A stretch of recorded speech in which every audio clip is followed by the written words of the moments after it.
निर्माण हेउछि पृथ्वीर प्रथम भासमान सहर।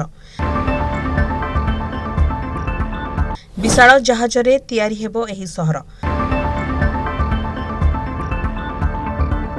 सहर रहिबे 80,000 रु अधिक लोक। समुद्र मझिरे भासिबो एक संपूर्ण सहर। 80,000 लोक रहिबे, पढ़िबे, काम करिबे। आ सहरटी बुलिबो सारा विश्व। निज घरर बालकनी रु बाहरिले सामने नाही कोनोसी रास्ता, नाही गाड़ीर पेपा शब्द, ना अछि कंक्रीट जंगल। सामने केवल नील समुद्र। घरटी समुद्र उपरे भासिबो कारण एक विशाल जहाजरे तैयारी हेबो संपूर्ण सहर। जेउठारे रहिबो घर, होटेल, दुकान, school, hospital, office, restaurant, park एवं मनोरंजन अनेक व्यवस्था। आ सबुठारु आश्चर्यर कथा एही सहरटी गोटिए स्थान रे अटकी रहिबो नाही। एहा समुद्र रे यात्रा करिबो एवं योजना अनुसार प्राय प्रति 2 रु 3 वर्ष रे विश्व परिक्रमा करिबो। एही अविश्वसनीय जहाजर ना हेउछि फ्रीडम शिप। फ्रीडम शिप को साधारण क्रूज जहाज सहित तुलना कले भूल हेबो कारण यार मूल धारणा हेउछि जहाज भितर एक सहर, अर्थात लोके एठाकू केवल किछि दिनर छुट्टी काटिबा पय आसीबे नाही, लोक माने एठारे दीर्घ समय पय रहिबे। एही विशाल जहाज भितरे से माने घर किनी रहि परिबे। खाली सेतिकी नुहे, काम करिबा पय ऑफिस भी रहिबो, पिला माने पाठ पढिबा पय स्कूल भी रहिबो, चिकित्सा पय हॉस्पिटल रहिबो, दैनंदिन जीवन पय दुकान बाजार सब किछि रहिबो। आपण स्थल भागरे जीवन बितावा पय जे सब सुविधा सुयोग आवश्यक करदे, ठीक सेही बळी सुविधा सुयोग मध्ये एठारे मिलिबो।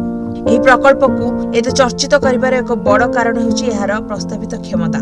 80,000 ଲୋକ ଏହି ସହରରେ ରହିପାରିବେ।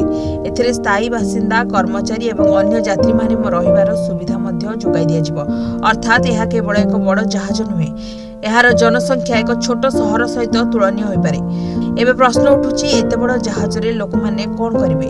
ତେବେ ପ୍ରସ୍ତାବିତ ଡିଜାଇନ ଅନୁଯାୟୀ ଏଠାରେ ଆବାସିକ ଅଞ୍ଚଳ, ହୋଟେଲ, ଅଫିସ ଓ ବ୍ୟବସାୟିକ କେନ୍ଦ୍ର, ସ୍କୁଲ, ହସ୍ପିଟାଲ, ଦୋକାନ ଓ ବଜାର, restaurant, cafe, swimming pool, gym, park ଓ ମନୋରଞ୍ଜନ କ୍ଷେତ୍ର ମଧ୍ୟ ରହିବ। अर्थात आपणक जीवनर अधिकांश आवश्यकता जहाज भितर ही पूर्ण करिवार योजना होइछि। फ्रीडम शिप्र सबुठारु रोमांचकर धारणा हेउछि स्थलभागर गोटिए सहर रे रहिले आपणको अन्य देश देखिबा पई विमान किंबा अन्य यानरे यात्रा करिबाकू पड़िबो, किंतु एथिरे रहिले सहरटी निजे यात्रा करिबो। प्रस्तावित धारणा अनुसार एही भासमान सहर समुद्र रे चाली विभिन्न देश निकट रे पहुंचिबो। लोक माने निज घर न बदलाई विश्वर विभिन्न अंचल देखि परिबे। एही कारणरू एहाको केवल एक जहाज नुहे बरं भ्राम्यमाण सहर बोली कहा जाए। एते बड़ सहर को समुद्र उपरे भसाइबा कोनोसी साधारण काम नुहे। प्रस्तावित खर्च नै विभिन्न आकलन रे प्राय 15 रु 16 बिलियन डॉलर पर्यंत आकलन करा जायछि। एहा सहित आहुरी बड़ प्रश्न, एते बड़ गठन को समुद्र रे सुरक्षित भाबे किपरि चला जिवो? झड़ा आसिले कौन हेबो? बड़ बड़ तरंगर प्रभाव किपरि संभाळिबो? 80,000 लोकक पई खाद्य, पानी और विद्युत किपरि जोगाई दियाजिबो? एही प्रश्न गुड़िक ही प्रकल्पर सबुठारु बड़ परीक्षा। समुद्र मझिरे थिबा एक सहर पई पानी और विद्युत जोगाण अत्यंत जटिल विषय।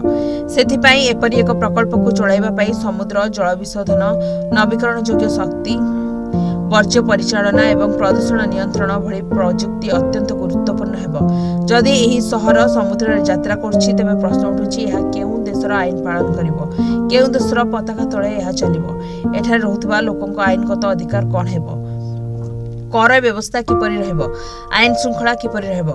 ए सब प्रश्न देखाई दिए जे भासमान सहर तैयारी करिबा केवल इंजीनियरिंग रो प्रश्न नुहे, या सहित आईन, प्रशासन, परिवेश और अर्थनीति मध्ये जड़ित।